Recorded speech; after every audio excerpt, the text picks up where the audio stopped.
السلام علیکم۔ یہ سچا اور پر اثر واقعہ سننے سے پہلے آپ میرے چینل کو سبسکرائب کر لیں، لائک کریں اور زیادہ سے زیادہ شیئر کریں۔ کچھ بھی چہروں سے نہیں ظاہر، سبھی پردے میں ہے، کس کے دل میں جھانکیے، ہر آدمی پردے میں ہے۔ ایک چور ایک سپاہی کی چونکا دینے والی کہانی۔ گاؤں میں چوریوں، ڈکیتیوں اور نقب زنیوں کا سلسلہ یوں تو بہت پرانا تھا، مگر پچھلے ایک ماہ سے تواتر کے ساتھ چوریاں اور ڈکیتیاں ہو رہی تھیں۔ اس تسلسل نے گاؤں میں خوف و ہراس پھیلا رکھا تھا۔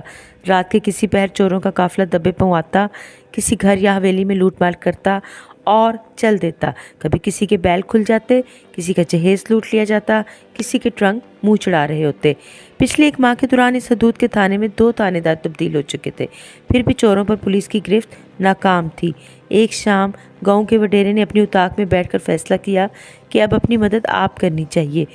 اس فیصلے کے تحت گاؤں کی ہر گلی سے 2 آدمی مستقل پہرا دیں گے۔ اسی رات جب یہ چوکیداری سسٹم رائج ہوا تو ایک ٹولی نے وڈیرے کی حویلی پر دھاوا بول دیا۔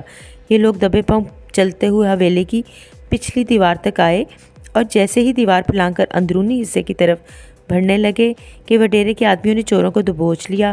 دو بدو مقابلہ ہوا، مگر چور بڑی ہوشیاری کے ساتھ فرار ہونے میں کامیاب ہو گئے۔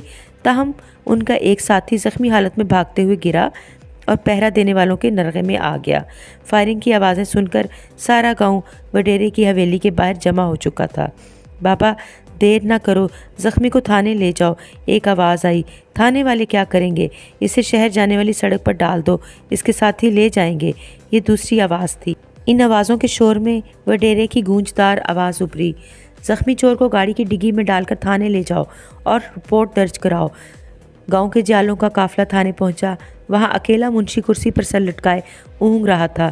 آنے والوں کے قدموں کی چاپ سے وہ ہڑبڑا کر اٹھا، پھر فر بولنے والے کئی جوانوں نے منشی کو جلد ہی معاملے کی تہہ تک پہنچا دیا، مگر منشی نے رپورٹ درج کرنے سے انکار کر دیا۔ اس کا کہنا تھا کہ SHO صاحب گشت پر گئے ہوئے ہیں، ان کی آمد سے پہلے میں رپورٹ درج نہیں کر سکتا اور ان کا پتہ نہیں گشت سے کب واپس آئیں گے۔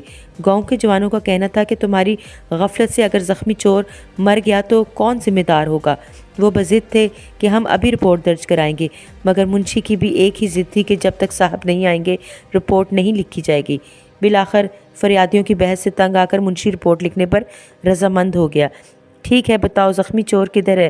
اس نے کاغذ قلم سنبھالتے ہوئے کہا۔ ادھر گاڑی کی ڈگی میں پڑا ہے۔ ایک ساتھ کئی بول اٹھے۔ منشی نے زخمی کی کلائی دیکھی، نبض چل رہی تھی۔ بابا یہ تو بہت زخمی لگتا ہے، اس کو ادھر اجالے میں لاؤ۔ چند نوجوان خون میں لت پت چور کو اٹھا کر صاحب کی خالی ٹیبل تک لائے۔